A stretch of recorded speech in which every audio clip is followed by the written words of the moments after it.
We just can't afford it this year, honey. Money's too tight for Thanksgiving. My mother's voice crackled through the phone, heavy with what sounded like genuine disappointment. I sat in my Denver apartment, staring out at the early November snow, feeling my heart sink. My name is Brianna Fields, and I'm 30 years old. For the past 8 years, I've worked as a senior project manager at Resor Group, a mid-sized construction company here in Colorado. I make decent money, around $75,000 a year, and I've always been the responsible one in my family. The one who saves money, pays bills on time, and plans ahead.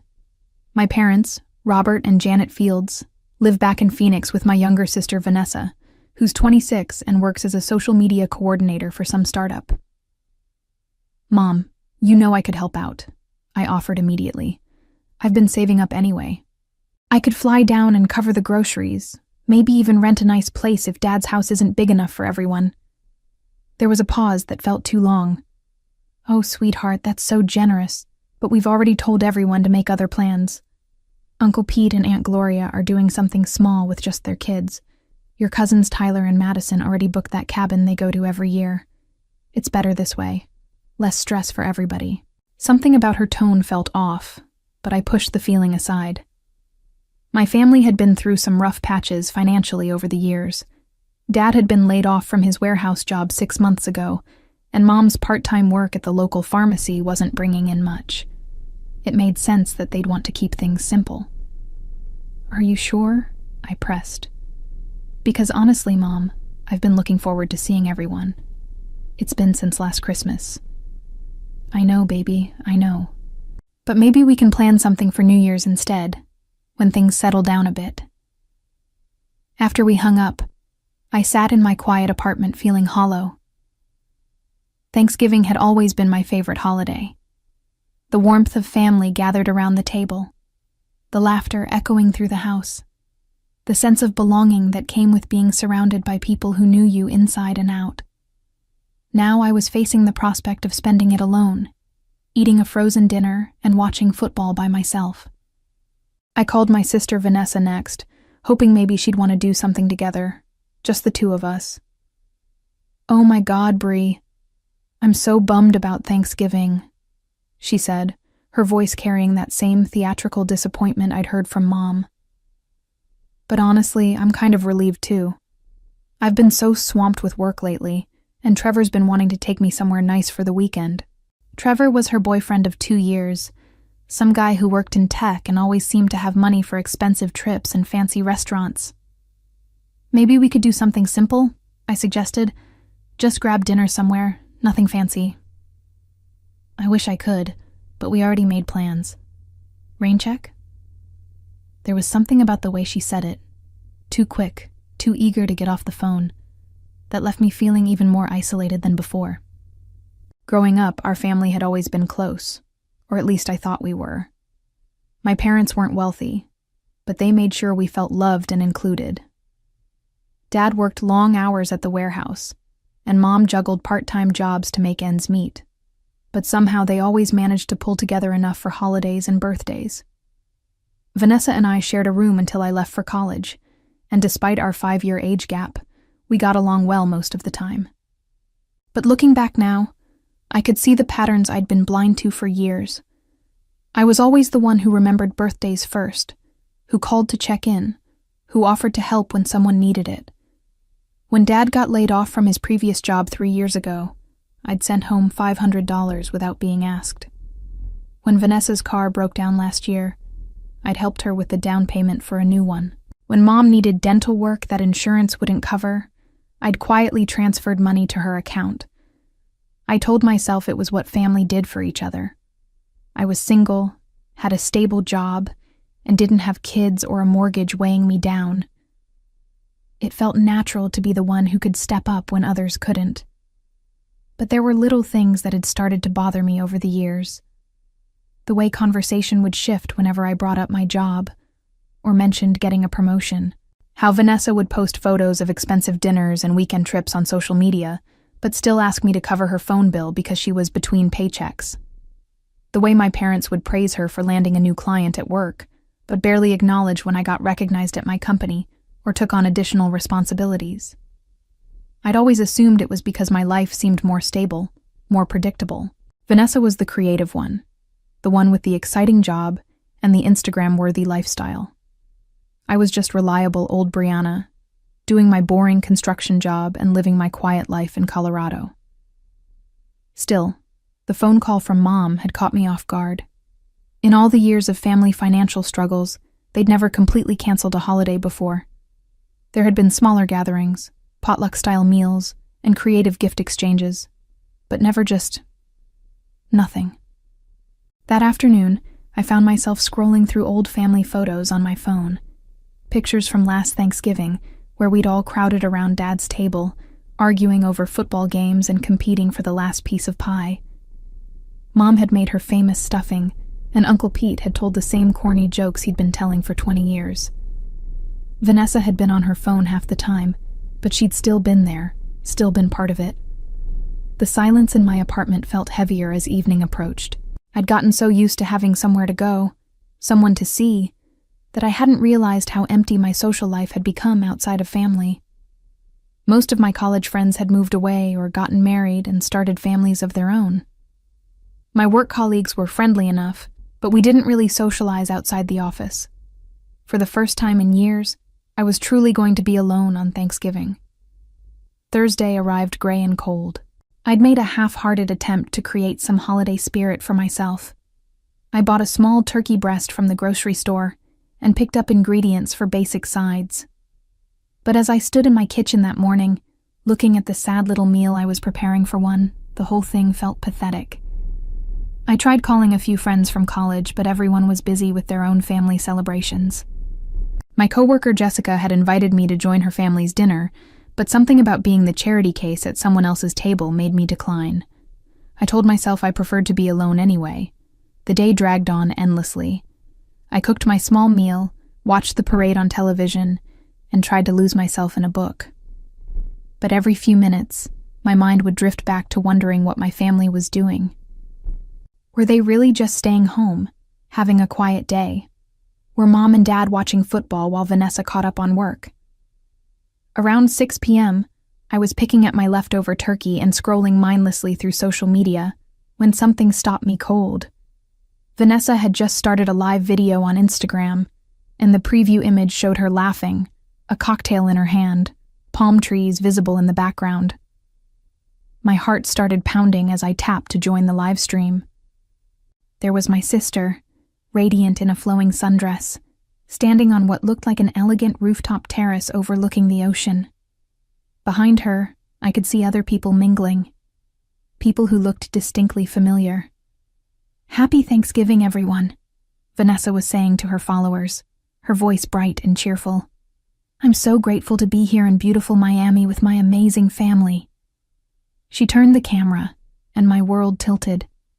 There was my Uncle Pete, raising a glass of wine toward the phone. There was Aunt Gloria, laughing at something someone had said off camera. My cousins Tyler and Madison were lounging by what appeared to be an infinity pool, drinks in hand. And then the camera panned further, and I saw them. My parents. My mother, wearing a flowing white blouse I'd never seen before, chatting animatedly with someone I didn't recognize.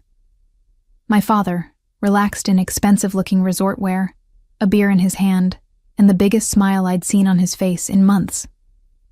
"We're having such an incredible time at this private resort," Vanessa continued, turning the camera back to herself.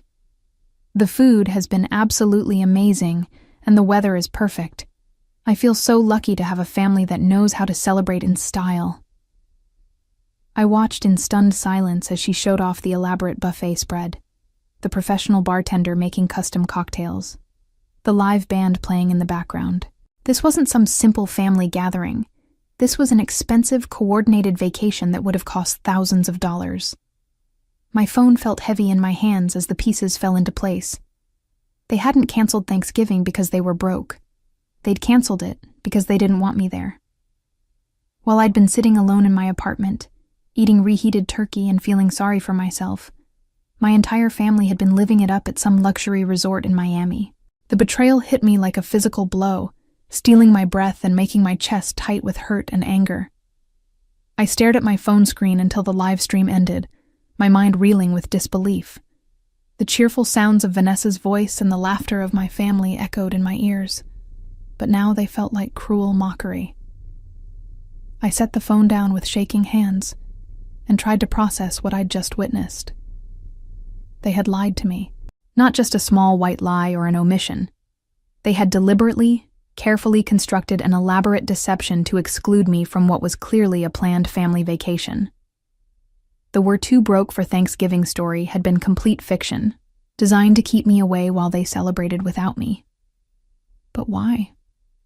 That was the question that tormented me as I sat in my suddenly suffocating apartment. What had I done to deserve this? I'd always been there for them, always ready to help financially or emotionally whenever they needed it. I'd never been demanding or needy. I'd never caused family drama or created problems. I replayed every conversation from the past few weeks, looking for clues I might have missed. Mom's tone had seemed genuine when she called, but now I could hear the practiced quality in her voice, the way she'd rushed to shut down my offers to help. Vanessa's quick dismissal of my suggestion to spend the holiday together suddenly made perfect sense. She'd already known about Miami. The worst part was imagining them planning this trip. They would have had to coordinate flights, book accommodations, arrange time off work. This wasn't a last-minute decision. It was something they'd been organizing for weeks, maybe months. And through all of that planning, through all those family group chats and phone calls I clearly hadn't been included in, not one of them had considered inviting me. I felt like I was seeing my family clearly for the first time, and the picture was uglier than I'd ever imagined. All those years of feeling like the responsible older sister, the one who could be counted on, the one who held things together. Maybe what I really was to them was the convenient bank account. The boring relative they tolerated because I was useful when they needed money, but who could be easily discarded when they wanted to have fun. My phone buzzed with notifications as Vanessa's followers liked and commented on her posts from the trip. I could see the photos now. Professional quality shots of the resort, group pictures of everyone looking happy and relaxed, artistic food photos of elaborate meals. The kind of vacation that cost serious money, not the tight budget my mother had described. I thought about calling them, confronting them directly about the lie. But what would be the point? They'd clearly made their choice about whether I belonged in their lives, and forcing an awkward conversation wouldn't change that fundamental rejection. Instead, I found myself scrolling through my banking app, looking at all the transfers I'd made to family members over the years. $500 here for Dad's job loss, $300 there for Mom's medical bills, $600 for Vanessa's car down payment, $400 for Uncle Pete's kids' school expenses, $200 for Aunt Gloria's emergency house repair. The amounts added up to thousands of dollars, money I'd given freely, happily even, because I thought we were a family that supported each other. Now I wondered if they'd been laughing about my generosity behind my back. Poor Brianna, always willing to bail everyone out. Good old reliable Brianna, who'll never question where the money goes or what it's really for. Stupid Brianna, who actually believes all those sob stories about tight budgets and unexpected expenses. The humiliation burned in my throat. I'd been played for years, and I'd been too naive and trusting to see it. They'd taken advantage of my love for them, my desire to be a good daughter and sister, and they'd used it to fund their lifestyle while keeping me on the outside looking in. I closed the banking app and set my phone aside. The anger was building now, pushing through the hurt and disappointment. They'd made their choice about what I meant to them. Now it was time for me to make mine about what they meant to me.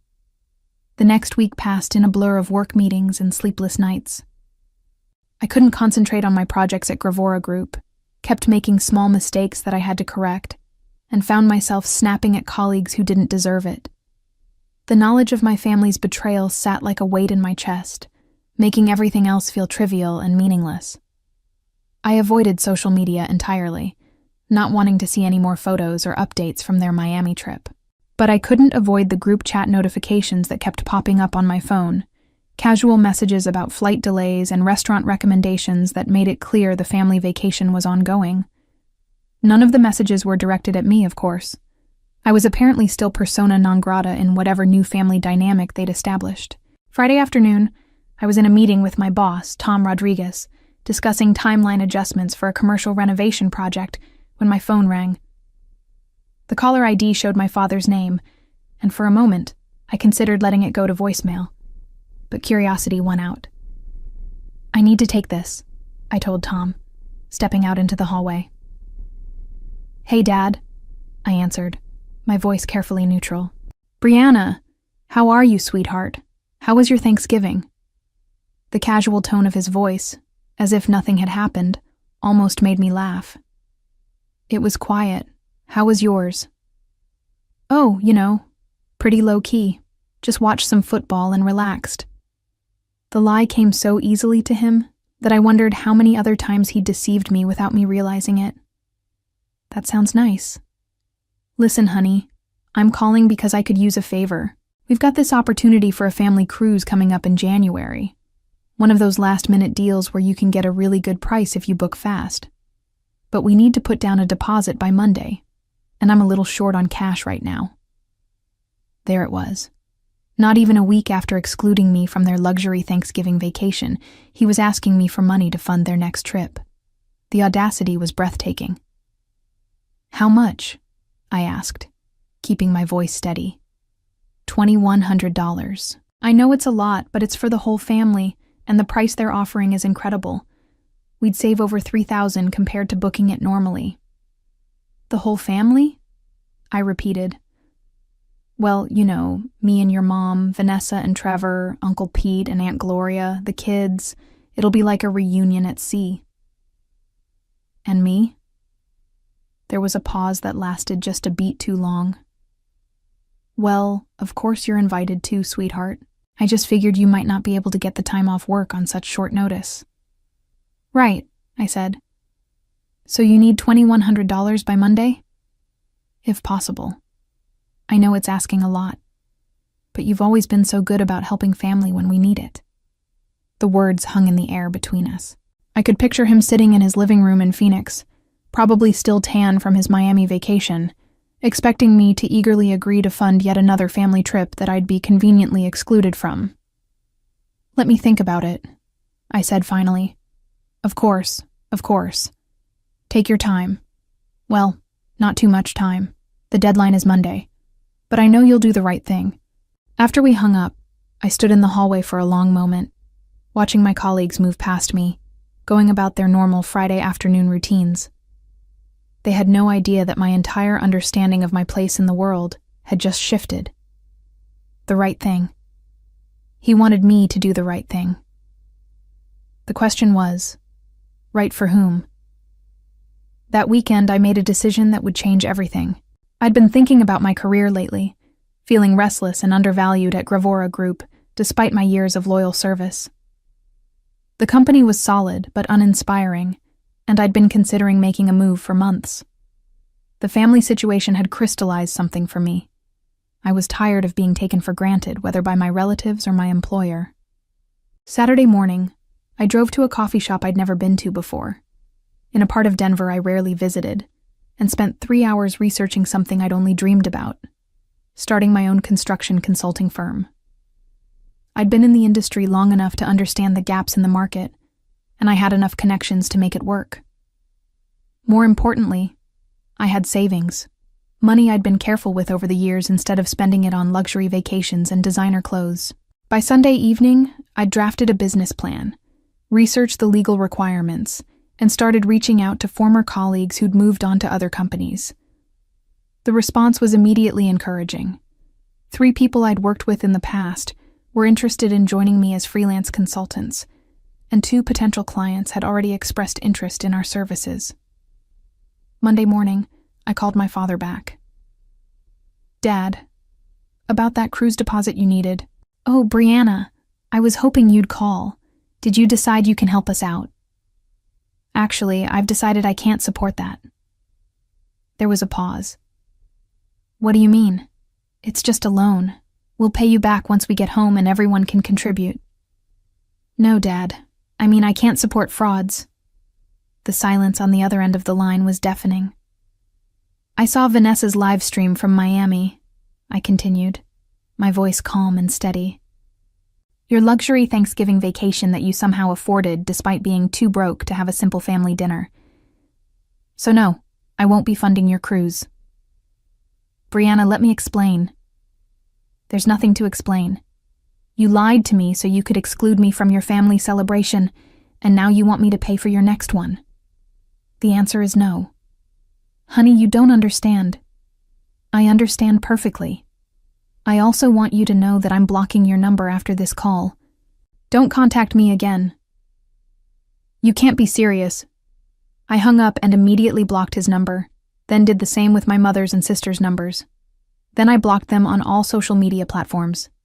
In the span of 5 minutes, I'd cut all communication ties with my family. The relief was immediate and surprising. For the first time in weeks, I felt like I could breathe properly. Tuesday morning, I walked into Tom Rodriguez's office and submitted my resignation. 2 weeks' notice, professional and courteous, but firm. This is unexpected, he said, looking genuinely surprised. Is there anything we can do to keep you? I'm starting my own firm, I told him. It's time. Within days, word had spread through the industry. A prominent business magazine, Colorado Construction Weekly, reached out for an interview about the growing trend of experienced professionals leaving established firms to start their own companies. They wanted to feature me in their next issue as an example of entrepreneurial success in the construction industry. I agreed to the interview, and the photographer came to my apartment the following week.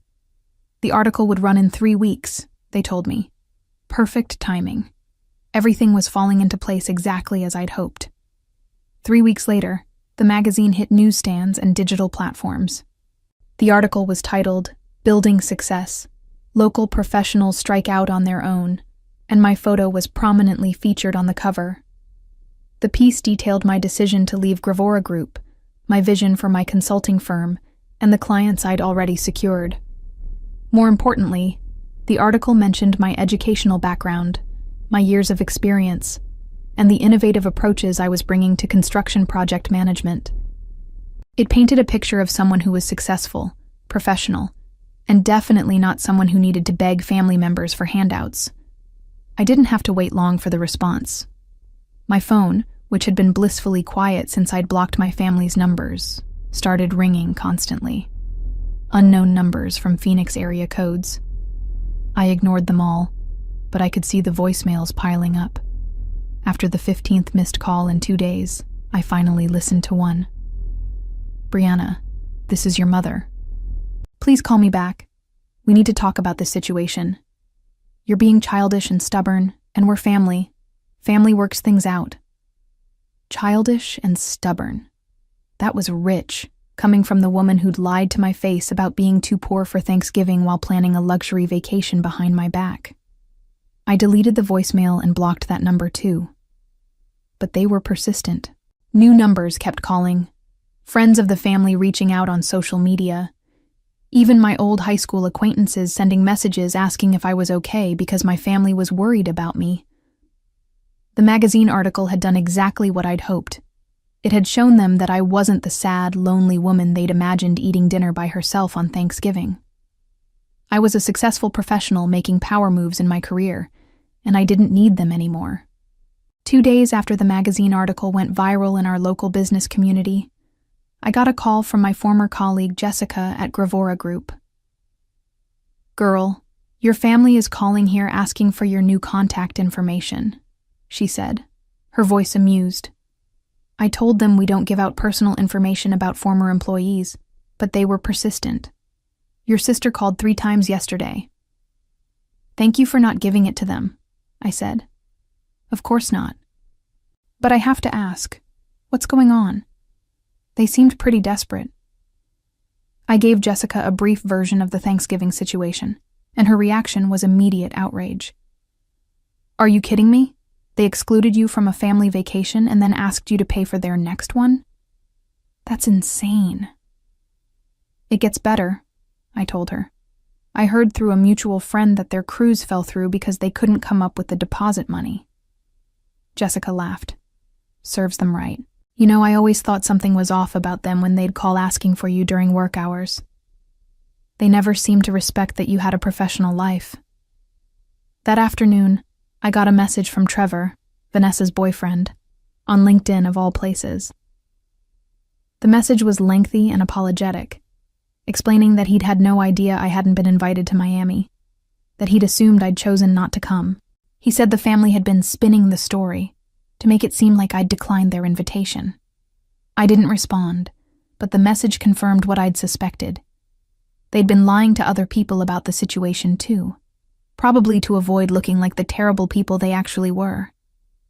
The web of deception was unraveling, and they were scrambling to contain the damage. But it was too late. I was done with all of them, and they were finally starting to understand that I meant it. The aftermath of my decision played out exactly as I'd hoped, though even I was surprised by how completely their house of cards collapsed.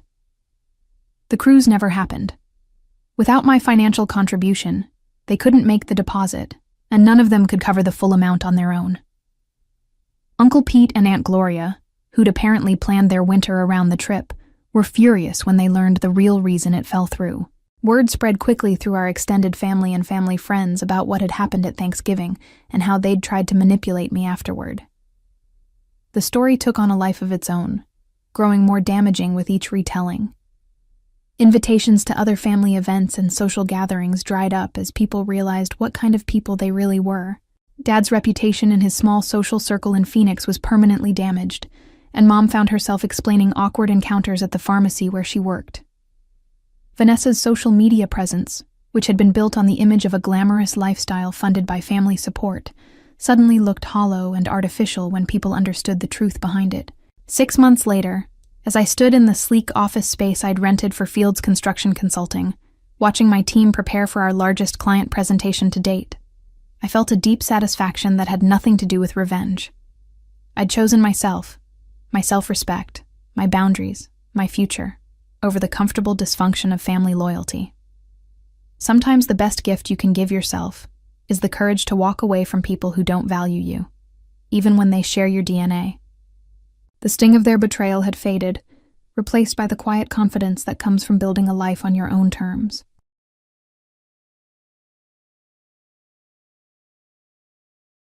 "You're nothing to us." The words echoed through the living room like a slap across my face. I stood there, clutching my coffee mug so tightly I thought it might shatter, watching my husband Greg and his mother exchange knowing looks. 5 years of marriage, 5 years of trying to conceive, and this was how it ended, with his family treating me like a defective appliance they wanted to return. My name is Julia Monroe. I'm 37 years old, and I had always believed that love could conquer anything. I met Greg at a coffee shop in San Diego 6 years ago, where he charmed me with his easy smile and stories about his family's maritime business. His parents, Robert and Patricia, had built Clearwater Shipping from nothing, and Greg was being groomed to take over. When we married, I thought I was joining a family that valued loyalty and commitment. How wrong I was. The fertility struggles began almost immediately after our wedding. Month after month, the pregnancy tests came back negative. At first, Greg was supportive, holding my hand during doctor visits and reassuring me that it would happen when the time was right. But as the months turned into years, his family's patience wore thin. Patricia started making pointed comments about fulfilling wifely duties, and Robert would grumble about needing grandchildren to carry on the family legacy. The final blow came 3 weeks ago during Sunday dinner at their sprawling oceanfront estate. I had just finished helping Patricia serve dessert when she announced loudly, "Maybe it's time Greg considered other options. There are plenty of younger women who could give our family what it needs." Greg said nothing. He just stared at his plate while his father nodded in agreement. That night, I knew something fundamental had shifted in our marriage. This morning's confrontation was the culmination of weeks of cold shoulders and whispered conversations that stopped whenever I entered a room. Patricia had called me into the living room with Greg and Robert, her expression stern and unwavering. "Julia, we've been more than patient with you," she began, her voice dripping with false sympathy. "But facts are facts. You can't give us grandchildren, and this family needs to move forward." I felt my world crumbling as Greg finally spoke up, though not in my defense. "Mom's right," he said quietly, unable to meet my eyes. "We can't keep pretending this marriage is working." The betrayal cut deeper than any physical pain I had ever experienced. The man I had loved, supported, and stood by through everything was choosing his parents' approval over our vows. As I stood there, absorbing the weight of their rejection, I caught sight of myself in the hallway mirror. My reflection looked smaller somehow, diminished by years of failed attempts and growing resentment. But there was something else in my eyes, a flicker of determination that surprised even me. Little did they know, this moment would mark the beginning of my transformation, not my destruction. Growing up in a middle-class household in Phoenix, I had learned early that love required work and sacrifice. My parents, both teachers, had shown me what a supportive partnership looked like. When my father was diagnosed with cancer during my senior year of college, my mother never wavered in her devotion. She worked 2 jobs to pay for treatments and still found time to sit by his bedside every evening. Their love story ended when he passed away 2 years after my wedding, but their example had shaped my understanding of commitment. I met Greg during a particularly difficult period in my life. I had just started working as a marketing coordinator for a nonprofit organization, trying to rebuild my confidence after a string of failed relationships. Greg seemed different from the men I had dated before. He was ambitious but kind, successful but down to earth. When he talked about his family's business, his eyes lit up with genuine passion. He painted pictures of a future where we would travel the world together, where our children would learn to sail on the family yacht, where love would be the foundation of everything we built. The early years of our marriage had been genuinely happy. Greg was attentive and affectionate, surprising me with weekend getaways and small gestures that showed he was thinking of me. His parents had welcomed me warmly, or so I thought. Patricia would invite me to ladies' lunches and ask for my opinion on family matters. Robert would regale me with stories of building the business from a single tugboat to a fleet of cargo vessels. I felt like I had finally found the family I had always wanted. The first cracks appeared during our 2nd year of marriage when I still wasn't pregnant. Patricia's questions became more probing, more invasive. "Have you been tracking your cycles properly?" she would ask during family dinners. "Maybe you should see a specialist. Time isn't on your side, you know." Greg would squeeze my hand under the table, but he never asked his mother to stop. Looking back, I realized that was when he started choosing their comfort over mine. As the months passed, I threw myself into fertility treatments with the desperation of someone trying to save her marriage. I endured hormone injections that made me weep at commercials, invasive procedures that left me feeling violated, and endless appointments that consumed my days. Greg attended the early consultations, but gradually found excuses to miss them. Work became his refuge, and I was left to navigate the medical maze alone. The emotional distance grew wider with each negative test. Greg started working later, traveling more frequently, and speaking to me in the polite but distant tone he used with business associates. His parents became increasingly critical, questioning my diet, my stress levels, my commitment to the process. They began treating me like a failing employee rather than a daughter-in-law, and Greg allowed it to happen. Now, standing in their pristine living room with its panoramic ocean views, I understood that my worth to this family had always been conditional. I was valued only for what I could produce, not for who I was. The realization was devastating but also strangely liberating. If they wanted to treat me like nothing, then perhaps it was time for me to disappear.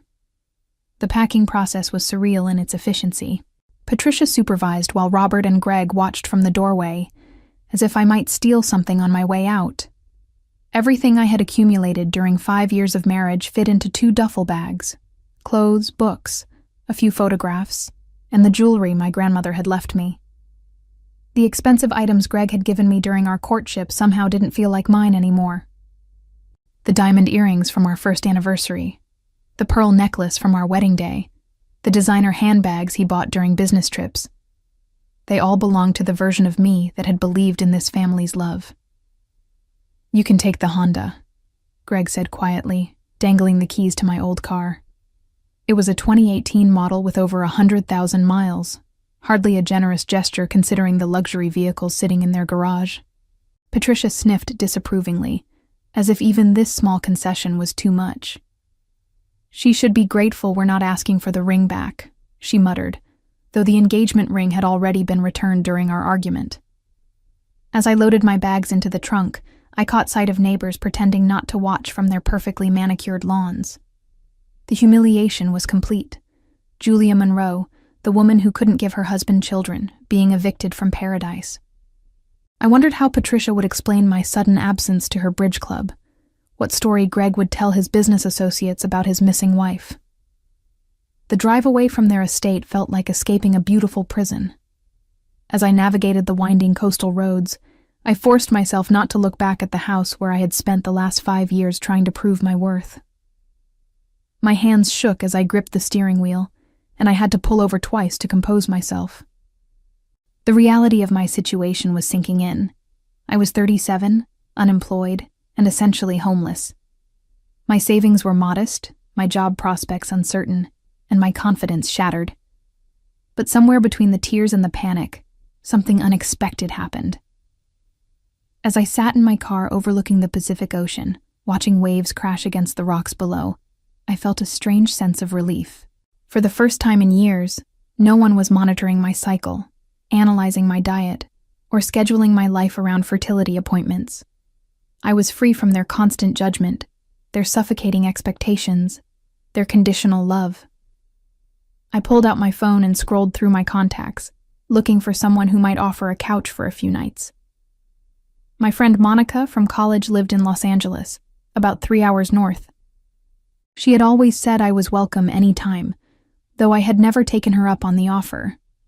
My finger hovered over her number as I tried to figure out how to explain that my marriage had imploded and I needed help starting over.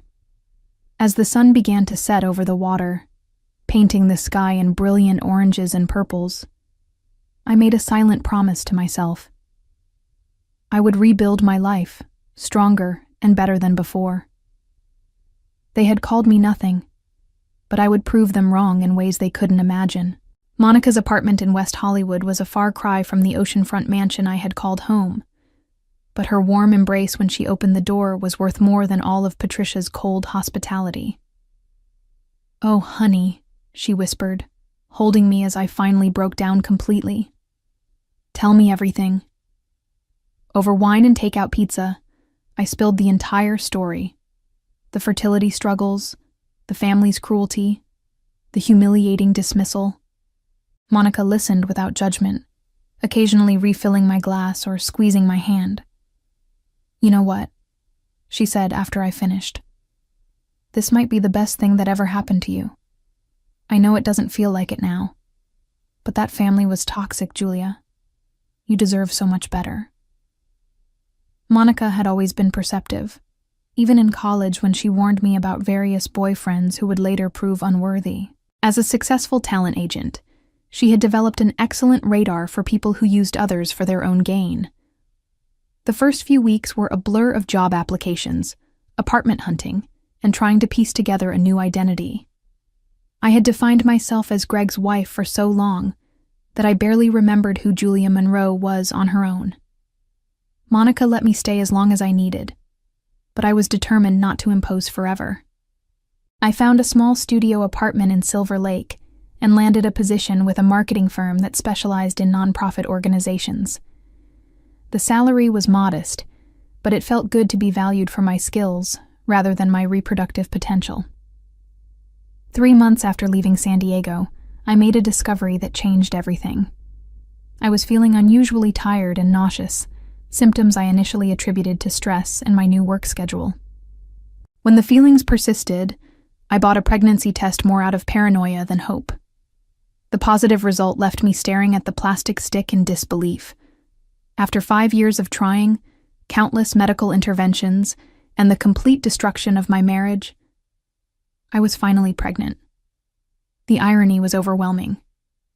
The child Greg and his family had desperately wanted was growing inside me, but they would never know. Part of me wanted to call him immediately, to shove this miracle in their faces and demand an apology. But another part of me, the stronger part, recognized this as an opportunity for something better. This baby would be mine, free from the toxic expectations and conditional love of the family that had rejected us both. I scheduled an appointment with an obstetrician and began the surreal process of navigating pregnancy alone. The doctor was kind but clinical, asking about the father's medical history and whether he would be involved in the child's life. "No," I said firmly. "He won't be involved." I didn't elaborate, and she didn't push. This was my choice, my child, my future. As my pregnancy progressed, I threw myself into planning a life that would give my baby everything I had learned was truly valuable: unconditional love, emotional security, and the freedom to be exactly who they were meant to be. I read parenting books, researched child development, and began setting aside money for a college fund.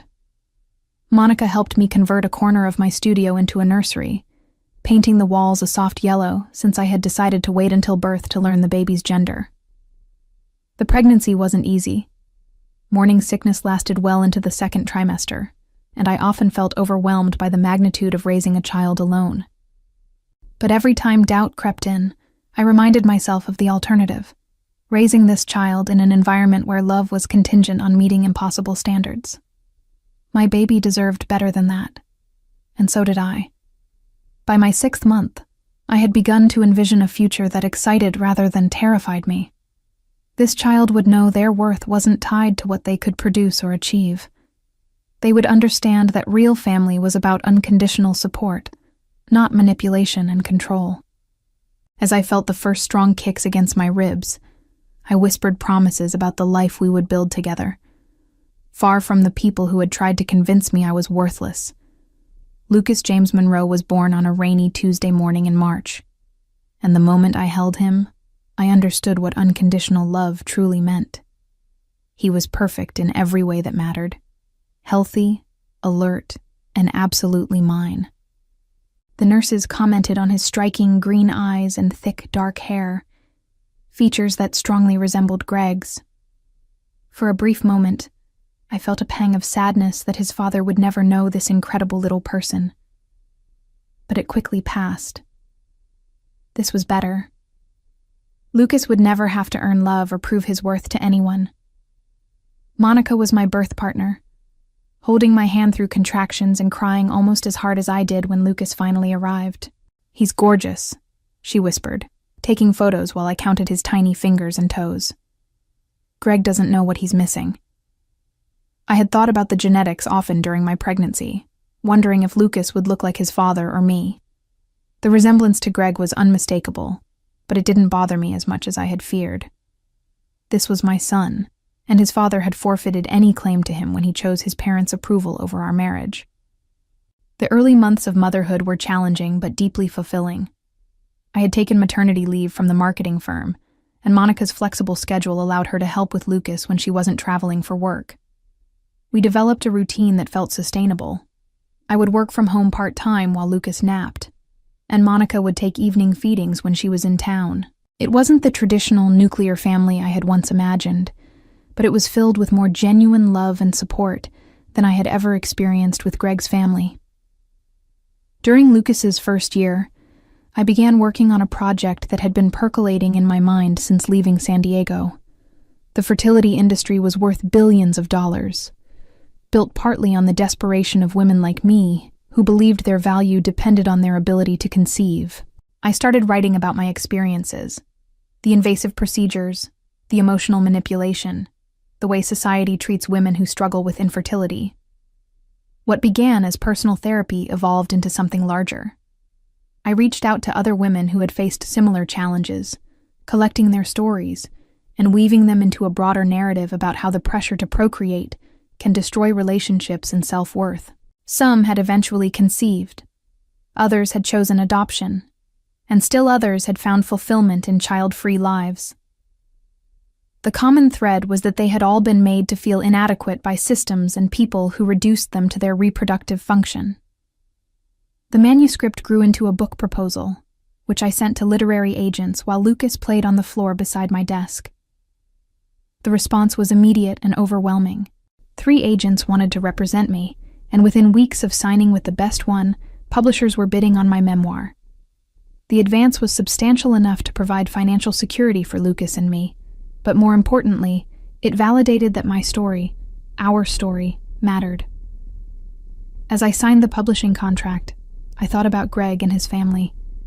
They had no idea that the woman they had discarded like defective merchandise was about to share her story with the world. They had no idea that their cruelty had inspired something powerful and profitable. Most of all, they had no idea that the grandchild they had desperately wanted was thriving without them, surrounded by people who loved him simply for existing. Lucas was 15 months old when the book was scheduled for publication.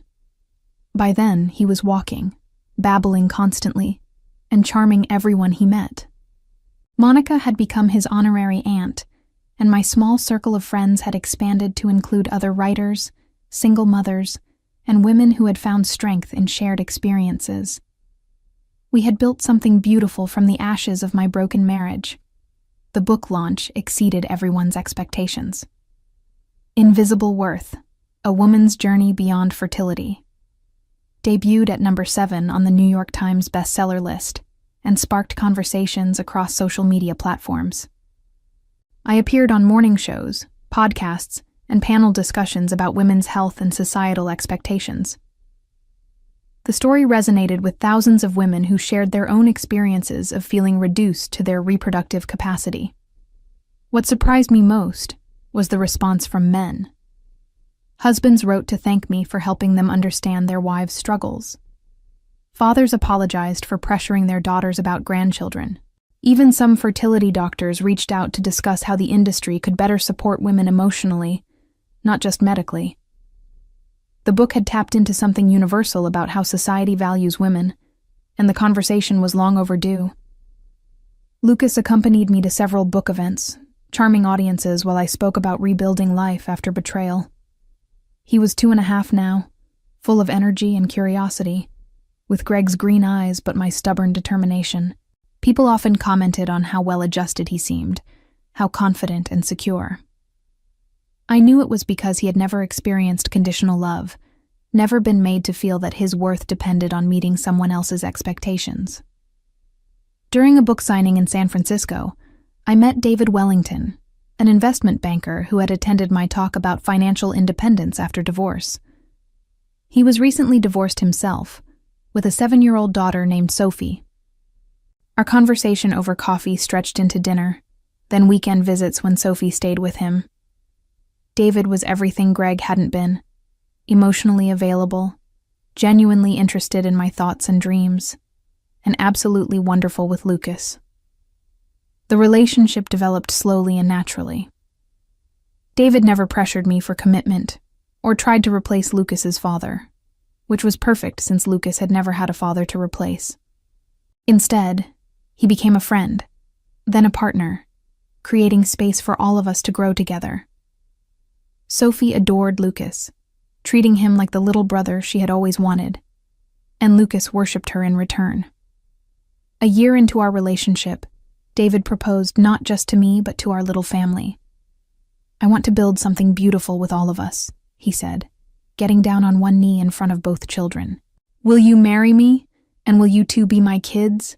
Sophie and Lucas both shouted yes before I could even answer, though my tears had already given away my response. By this time, my second book was in development, a guide for single mothers navigating entrepreneurship and dating. The success of my first book had opened doors I never could have imagined. I was invited to speak at conferences, universities, and corporate events about resilience and reinvention. A production company had optioned the film rights to my memoir, and I was consulting on the screenplay. Lucas was 3 when we planned our wedding, a small ceremony on the beach in Malibu with only our closest friends and chosen family. Monica was my maid of honor, and Sophie was our flower girl while Lucas served as ring bearer. As I stood on the sand watching David promise to love and protect all of us, I marveled at how far we had traveled from that devastating day in Patricia's living room. The irony wasn't lost on me that I was about to marry into another successful family, but this time everything was different. David's parents were warm and inclusive, welcoming Lucas and me without reservation. They didn't care about his biological father or my fertility history. They cared about kindness, character, and the happiness of their son. It was everything I had hoped Greg's family would be, back when I still believed love could be earned through perfection. As we planned our future together, I occasionally wondered what Greg was doing, whether he ever thought about the wife he had discarded so callously. But those thoughts came less frequently now, replaced by excitement about the life we were building, and gratitude for the unexpected gifts that had emerged from my darkest period. The yacht party was David's idea. His investment firm was celebrating a major acquisition, and he had suggested hosting the celebration on a friend's luxury vessel moored in San Diego Harbor. I had mixed feelings about returning to the city where my marriage had imploded. But I was no longer the broken woman who had driven away 5 years earlier. I was a best-selling author, a confident mother, and the partner of a successful man who valued me for exactly who I was. We arrived at the marina on a perfect Saturday afternoon in June. Lucas, now 3 and fascinated by boats, clutched David's hand while pointing excitedly at the massive yachts bobbing in their slips. Sophie walked beside me, chattering about a book she was reading for summer camp. We looked like exactly what we were, a happy, successful family enjoying a beautiful day together. David's colleague had spared no expense for the celebration. The yacht was magnificent, with multiple decks, elegant furnishings, and a crew serving champagne and gourmet appetizers. As we boarded, I felt a surge of pride in how far I had come. 5 years ago, I had been dismissed from a similar world of privilege and wealth. Now I was returning as an equal, not seeking approval or acceptance, but simply enjoying the fruits of my own success. Lucas was immediately entranced by the water, pressing his face against the deck railing while David held him securely. "Mama, look at all the boats," he exclaimed, his green eyes sparkling with wonder. Other guests smiled at his enthusiasm, and several commented on what a delightful child he was. These were David's colleagues and friends, people who knew our story and supported our family without reservation. As the afternoon progressed, I found myself relaxing completely for the first time since arriving in San Diego. The past felt distant and powerless, unable to touch the beautiful life I had built. I was chatting with David's business partner about my upcoming book tour when I noticed a familiar yacht pulling into a nearby slip. The distinctive blue and white hull of the Patricia's Dream was unmistakable. It was Greg's family yacht, the one I had sailed on countless times during my marriage. My breath caught as I watched 3 figures disembark. Even from a distance, I recognized Robert's distinctive silver hair and Patricia's rigid posture. And there was Greg, looking older and somehow smaller than I remembered. They were dressed for a day on the water, but their body language suggested this wasn't a pleasure cruise. Robert appeared to be arguing with the marina staff about something, his face flushed with frustration. As if drawn by some cosmic sense of irony, Greg looked up toward our yacht at the exact moment I stepped to the railing with Lucas in my arms. The distance between us was perhaps 50 yards, but I could see the precise moment recognition dawned on his face. His expression shifted from casual observation to shock, then to something that looked almost like fear. Patricia followed his gaze and immediately went rigid. Her mouth opened slightly, and she grabbed Robert's arm to get his attention. Within seconds, all 3 of them were staring at us. Greg's former wife standing on a luxury yacht, holding a child who bore an unmistakable resemblance to their son, accompanied by a man who radiated success and confidence. "Mama, why are those people staring at us?" Lucas asked innocently, his voice carrying clearly across the water in the harbor's acoustics. Several of our party guests turned to look, including David, who immediately understood the situation. He moved to stand beside me, placing a protective hand on my back while Sophie joined us at the railing. Just some people I used to know, I said calmly, my voice steady despite the racing of my heart. They don't matter anymore. But even as I spoke, I could see the wheels turning in Patricia's mind. The child's age, his features, the timeline. She was doing the math, and the results were clearly devastating. Greg took a step toward us, as if he might call out or try to approach our yacht. But David's presence beside me, solid and unmistakably protective, seemed to stop him. This wasn't the broken woman he had dismissed 5 years ago. This was someone who had not only survived his cruelty, but had thrived beyond anything he could have imagined. I smiled then, not with malice, but with genuine contentment. I had everything I had ever really wanted: love, security, family, and success that I had earned through my own strength and talent. They had given me nothing and taken everything. Yet here I stood, clearly happier and more fulfilled than they could ever be. Without a word, I turned away from the railing and rejoined our celebration, Lucas giggling in my arms while David whispered something that made me laugh. Behind us, I could feel their eyes still watching, but their gaze held no power over me anymore. I was exactly where I belonged, with people who loved me not for what I could produce, but for who I was. The psychological impact of that moment would ripple outward in ways I couldn't have anticipated. Within hours, the literary and social media worlds would be buzzing with speculation. Within days, Greg's business would be facing scrutiny it had never experienced. And within weeks, the full consequences of their cruelty 5 years earlier would become devastatingly clear. But for now, in this perfect moment on the deck of a beautiful yacht with my chosen family around me, all I felt was peace. The girl who had once believed her worth depended on other people's approval was gone forever. In her place stood a woman who had learned that the best revenge was simply living well. The confrontation at the marina was just the beginning of Greg and his family's reckoning. Within days of our encounter, photos from the yacht party began circulating on social media, with several guests posting about meeting the best-selling author Julia Monroe and her beautiful family. The images showed me laughing with David, Lucas playing happily on deck, and all of us radiating the contentment that comes from genuine love and mutual respect. Greg's attempts to reach out were clumsy and desperate. He called my publisher, my agent, even Monica, trying to get a message to me. When those efforts failed, he showed up at one of my book signings in Los Angeles, only to be escorted out by security when he became disruptive. The incident made local news, with reporters quickly connecting him to the abusive husband featured in my memoir.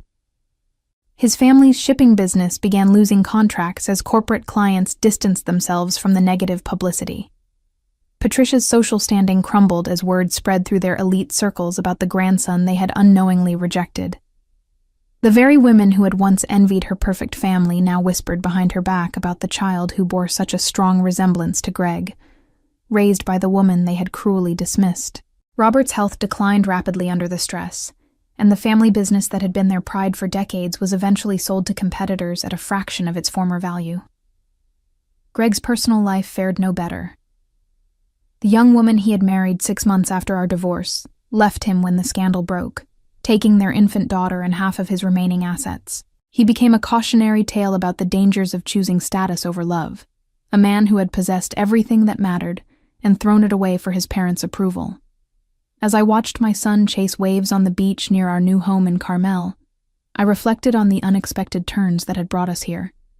They had tried to break me by telling me I was nothing, but their cruelty had instead revealed my true strength. In losing everything I thought I wanted, I had discovered everything I actually needed. The best revenge, I realized, wasn't destroying them. It was building something so beautiful that their absence became irrelevant. They had set me free to become the woman I was always meant to be, and for that, perhaps I should have thanked them.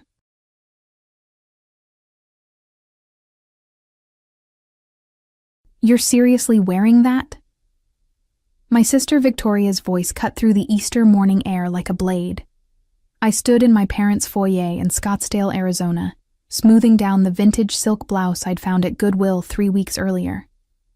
"God, Leah, you look like you raided a grandmother's closet again." My name is Leah Simmons.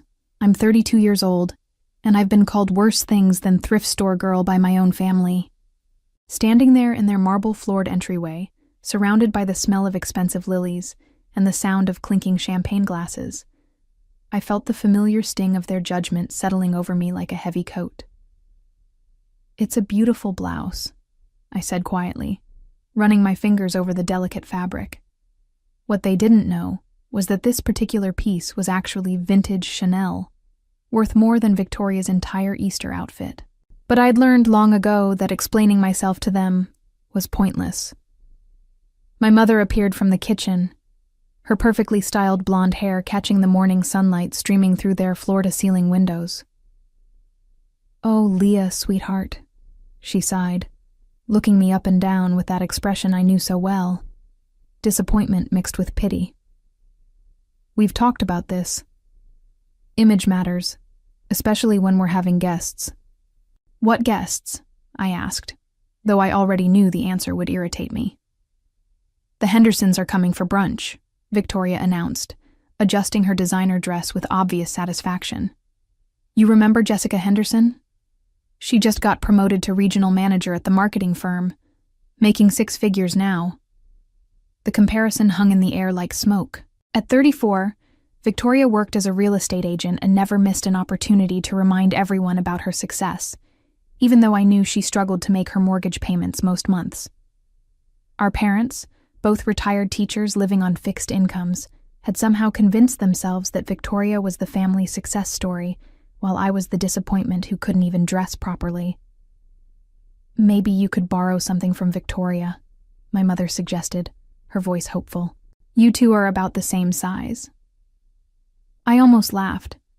Victoria was 3 inches taller, and 2 sizes larger than me, but pointing that out would only make things worse. Instead, I forced a smile. "I'm comfortable in what I'm wearing, thanks."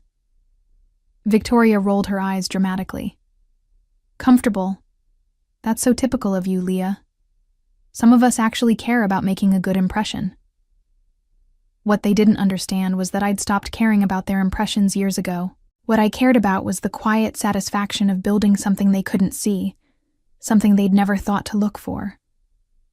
But standing there in their pristine house, watching them prepare for their performance of family perfection, I couldn't shake the feeling that today would be different somehow.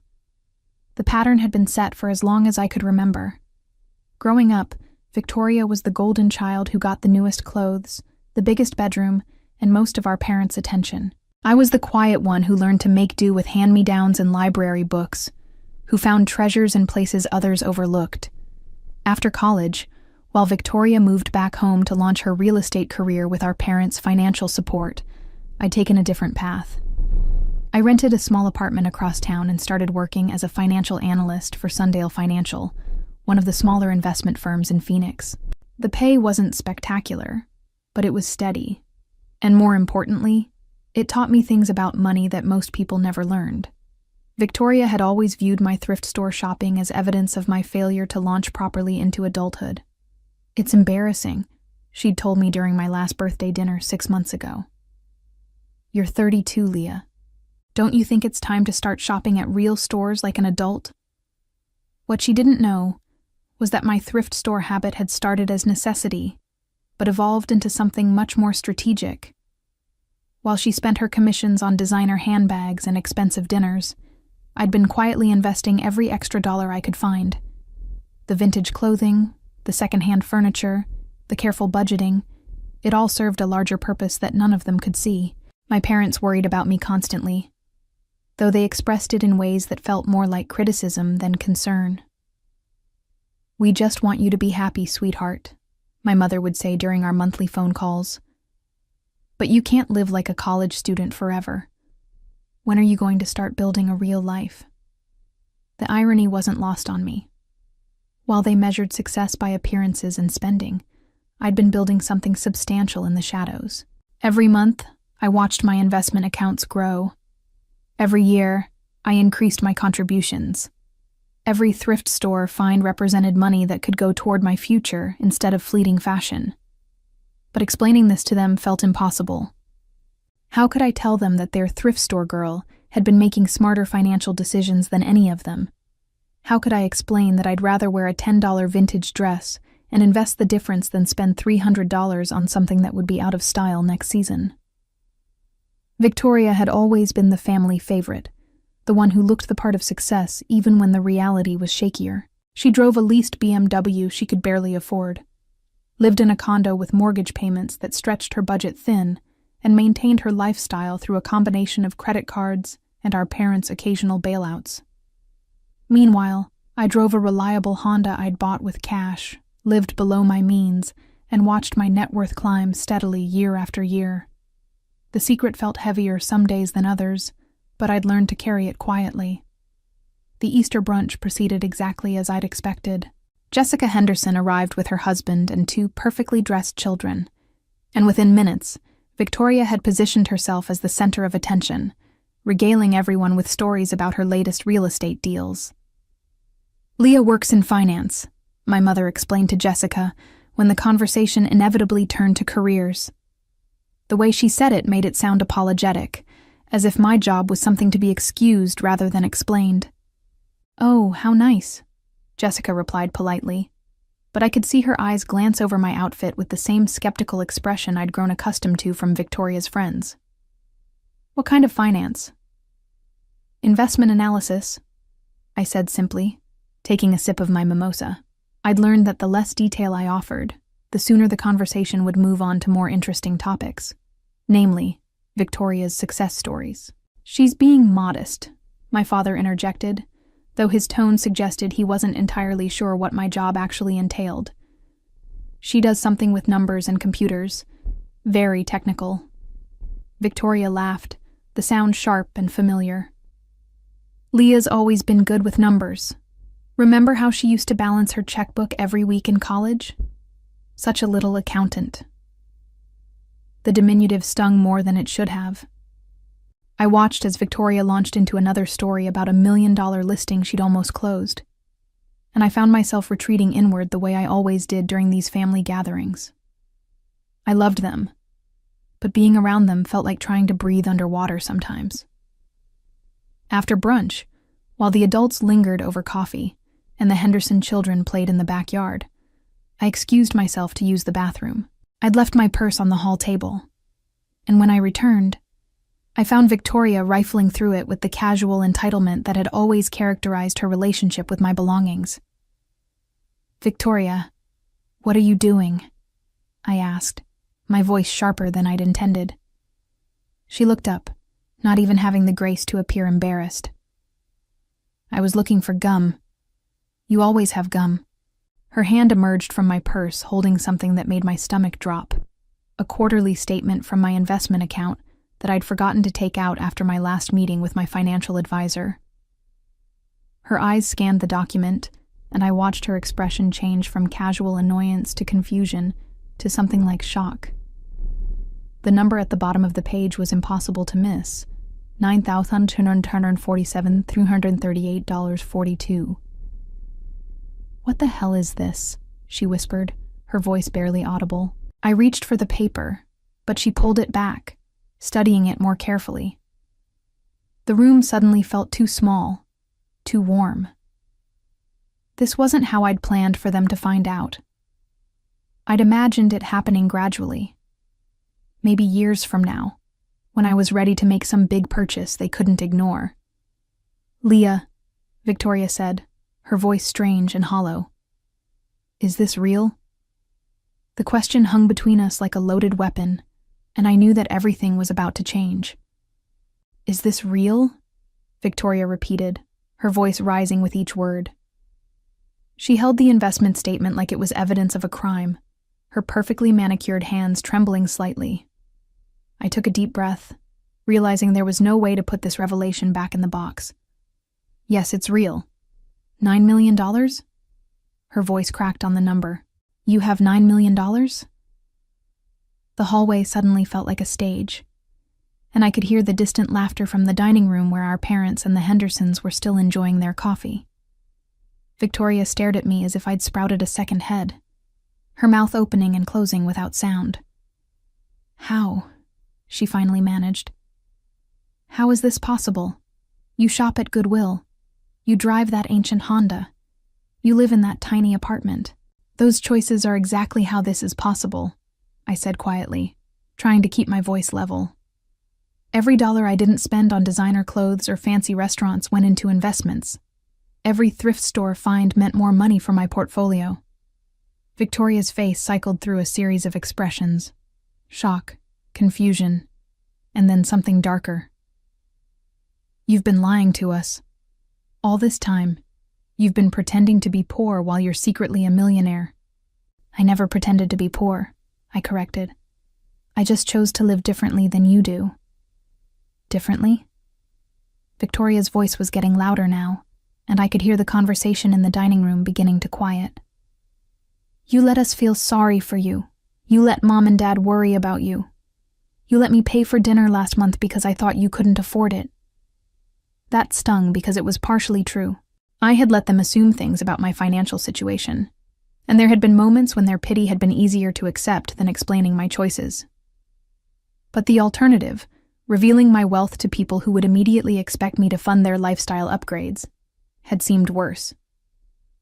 Victoria, what's going on out there? My mother's voice drifted from the dining room, followed by the sound of chairs scraping against hardwood. Nothing, Mom, I called back. But Victoria had already turned toward the dining room, the statement still clutched in her hand. Actually, there's something everyone needs to see, Victoria announced, her voice carrying that theatrical quality she used when she wanted maximum impact. I followed her back into the dining room, my heart pounding. Our parents looked up expectantly, while Jessica and her husband exchanged curious glances. The Henderson children continued playing outside, oblivious to the drama unfolding inside. Leah has been keeping a secret from us, Victoria said, placing the investment statement on the table like she was laying down a winning poker hand. A $9 million secret. The silence that followed was deafening. My mother reached for the paper with shaking hands, while my father leaned over her shoulder to read. Jessica and her husband looked uncomfortable, clearly wishing they were anywhere else. Leah, my mother whispered, her voice barely audible. Is this yours? Yes, I said, my throat tight. It's mine. My father's face went through the same progression Victoria's had. Shock, confusion, and then something I couldn't quite identify. How long have you had this kind of money? It's been building for years, I admitted. I started investing right after college. Small amounts at first, but it grew. Years? Victoria's voice was sharp with accusation. You've been sitting on this fortune for years while the rest of us struggled? You haven't been struggling, I shot back, finally finding my voice.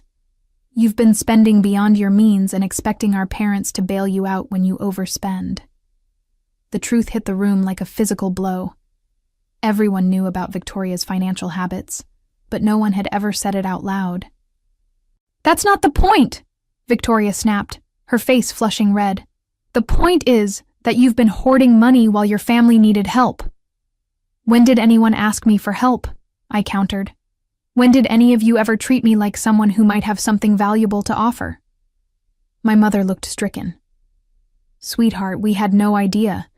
If we'd known you had this kind of money. You would have what? I asked, genuinely curious. Treated me differently? Respected my choices? Or would you have just expected me to start paying for everyone's expenses? Jessica Henderson cleared her throat awkwardly. Maybe we should go, she said to her husband, who was already standing up from the table. No, stay, Victoria said quickly. This is important. Leah needs to understand what family means. I watched as Victoria positioned herself as the moral authority in the room, the same way she'd done our entire lives. She had a gift for making her desires sound like righteous causes, and I could see her wheels turning as she figured out how to spin this situation to her advantage.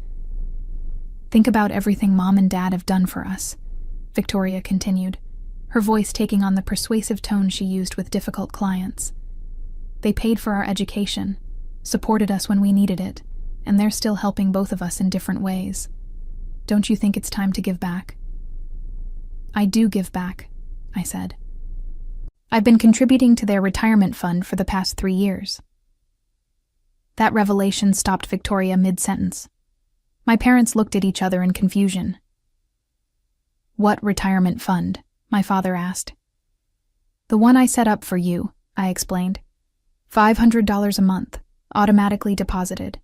I thought you'd noticed." My mother's hand flew to her mouth. "Those deposits. We thought they were from the pension adjustment." "No," I said quietly. "They were from me." Victoria's face darkened.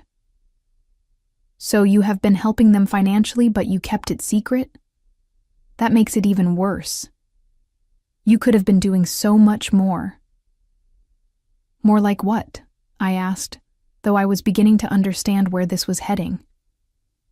"Like paying off their mortgage," Victoria said, gaining momentum. "Like helping me get out of debt so I can really focus on building my business. Like giving our family the security we've never had." There it was. The real Victoria, the one who saw my money as a solution to all her problems. I looked around the table at the faces staring back at me. My parents confused and hopeful, Victoria calculating and demanding, the Hendersons increasingly uncomfortable. "You want me to pay off everyone's debts and mortgages," I said slowly. "You want me to fund your lifestyle upgrades." "I want you to do the right thing," Victoria shot back. "I want you to remember that family comes first. We could all start fresh, Leah. We could all be secure." "Secure," I repeated, tasting the word. "You mean dependent." "Don't twist this around," Victoria said, but I could see the desperation creeping into her eyes. "You know this is what Mom and Dad would want. They've worried about money their whole lives. You could fix that." My mother reached across the table and took my hand. "We never asked for this, Leah. We're proud of what you've accomplished. But Victoria has a point about family helping family." The pressure in the room was suffocating. I could feel their expectations pressing down on me like a physical weight, and I realized this was exactly why I'd kept my wealth secret for so long. "Let me get this straight," I said, pulling my hand away from my mother's gentle grip. "For 32 years, you've treated me like the family disappointment. You've mocked my clothes, dismissed my choices, and made me feel like I was never quite good enough. And now that you've discovered I'm worth $9 million, suddenly I'm supposed to solve everyone's problems? That's not fair," my father protested, but his voice lacked conviction. "Isn't it?" I stood up from the table, feeling something shift inside me. "Victoria, you called me thrift store girl 20 minutes ago. You laughed about my clothes in front of your friends. You've spent years treating me like I was too pathetic to take seriously." "I was just teasing," Victoria said, but her voice was defensive now. "I didn't mean anything by it." "You meant exactly what you said," I replied. "You thought I was less than you because I didn't spend money the way you do. You assumed I was poor and unsuccessful because I didn't perform wealth the way you think I should." Jessica Henderson stood up abruptly. "We really should go," she said to her husband. "This feels like a private family matter. Please don't leave because of this," my mother said, but she was already gathering her purse. "It's fine," Jessica said diplomatically. "Thank you for brunch. It was, illuminating." After the Hendersons left, the tension in the room became even more concentrated. Victoria paced behind her chair like a caged animal, while my parents sat in stunned silence. "None of that changes the fact that we're family," Victoria said finally. "We stick together. We help each other. That's what families do." "Is it?" I asked. "Because from where I'm sitting, it looks like families mock each other for being different, assume the worst about each other's choices, and then demand financial support when it turns out those different choices were actually smart ones." My mother's eyes filled with tears. "Leah, please. We love you. We've always loved you. I know you love me, I said, and I meant it. But you've never respected me. You've never valued my judgment or my choices. You've treated me like a charity case who needed your pity, not an equal member of this family. So what are you saying? Victoria demanded. You're going to punish us for hurting your feelings? You're going to keep all that money to yourself out of spite? I'm saying that the same qualities that made you look down on me are the exact qualities that built this wealth, I replied. The careful spending, the secondhand shopping, the quiet saving, you mocked all of it. You don't get to benefit from choices you spent years criticizing. Victoria's mask finally slipped completely. This is ridiculous. You're being selfish and petty. That money could change all of our lives. It already changed mine, I said. It gave me the freedom to stop caring what you think about my clothes or my apartment or my car. It gave me the security to be myself, instead of trying to meet your expectations. So that's it? Victoria's voice was rising to a shout now. You're going to hoard $9 million while your parents struggle to pay their bills? My parents aren't struggling, I said calmly. They haven't struggled for 3 years, thanks to the money I've been quietly sending them. Money you all assumed came from somewhere else because you never imagined I could be the one providing it. The silence that followed was different from the earlier shock. This was the silence of people realizing that everything they thought they knew was wrong. I walked to the front door, feeling strangely calm for the first time all day. Behind me, I could hear Victoria's voice rising in pitch as she continued her arguments, but the words had lost their power to hurt me.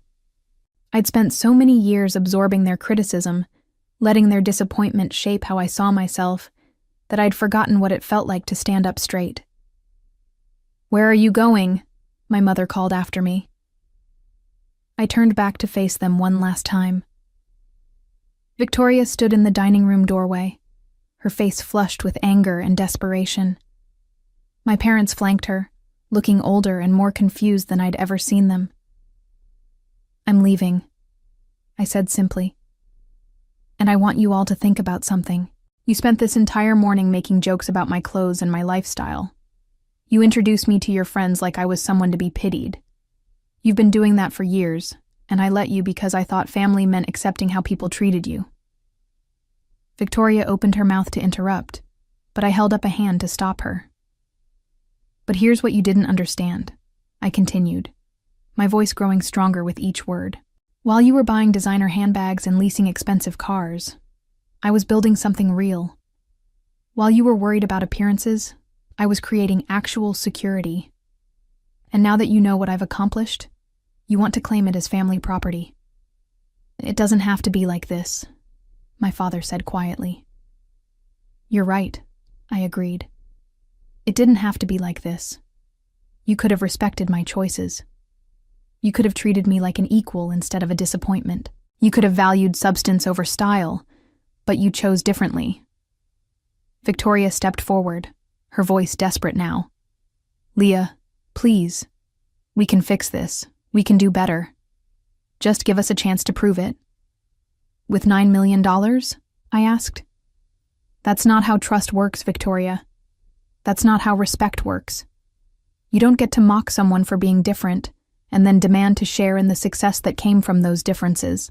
I reached for the door handle, but Victoria's voice stopped me one more time. "You're making a huge mistake," she said, her tone shifting from pleading to threatening. "Family is all you have, Leah. You think your money makes you better than us, but it doesn't. Money doesn't buy you love or loyalty." I turned back slowly, meeting her eyes with a clarity I'd never felt before. "You're absolutely right," I said. "Money doesn't buy love or loyalty, which is exactly why I'm not going to try to buy yours with $9 million. The words hit her like a physical blow. For the first time in our entire relationship, Victoria had no comeback, no clever response, no way to turn the situation to her advantage. "You mocked the girl who made this happen," I said, my voice steady and calm. "You laughed at her clothes, dismissed her choices, and treated her like she was too pathetic to take seriously. You don't get to claim her success now that it's convenient for you.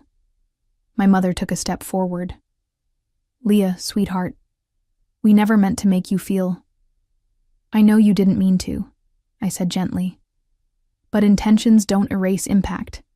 And the impact of 32 years of being treated like the family failure doesn't disappear because you've suddenly discovered I'm actually the family success. I looked at each of them one more time. My parents with their confused hurt, Victoria with her barely contained rage. These people had shaped my childhood, influenced my choices, and remained at the center of my world, even when their love came wrapped in criticism. I hope someday you understand, I said. I hope someday you realize that the person you couldn't respect was exactly the person you needed her to be. With that, I walked out the door and closed it firmly behind me, the sound echoing through the quiet Scottsdale afternoon like a final punctuation mark on the conversation that had changed everything. Victoria's attempts to salvage the situation became increasingly desperate in the weeks that followed. She tried calling me dozens of times, leaving voicemails that shifted from angry demands to tearful apologies to calculated guilt trips. When I didn't respond, she enlisted our parents as intermediaries, then mutual friends, then anyone who might have influence with me. Eventually, in a move that surprised no one who truly knew her, she hired a lawyer to explore whether she had any legal claim to my money as family. The consultation lasted exactly 20 minutes before the attorney explained that blood relation doesn't create financial obligation, and Victoria was left with both a hefty legal bill and the humiliation of having her greed officially documented. Our parents, meanwhile, struggled with the revelation that their successful daughter was drowning in debt, while their disappointing daughter had quietly become a millionaire. The cognitive dissonance proved too much for their carefully constructed family narrative, and they found themselves increasingly isolated as friends and neighbors learned about Victoria's lawsuit attempt and their role in the Easter confrontation. 6 months later, I sat in my new reading nook in Denver, Colorado, watching the morning light filter through my apartment windows. I'd moved here partly for the fresh start and partly to be closer to the nonprofit I'd started, a financial literacy program for young women from working-class backgrounds. The irony wasn't lost on me that I was teaching them the same principles my family had mocked me for following. Spend less than you earn, invest the difference, and don't let other people's opinions about your choices determine your worth. As I reviewed applications for our next round of mentorship scholarships, I couldn't help but smile at how perfectly my revenge had unfolded, not through any elaborate scheme or calculated cruelty, but simply by refusing to let their judgment define my value. Sometimes the best revenge is living well enough to walk away from people who never deserved your loyalty in the first place.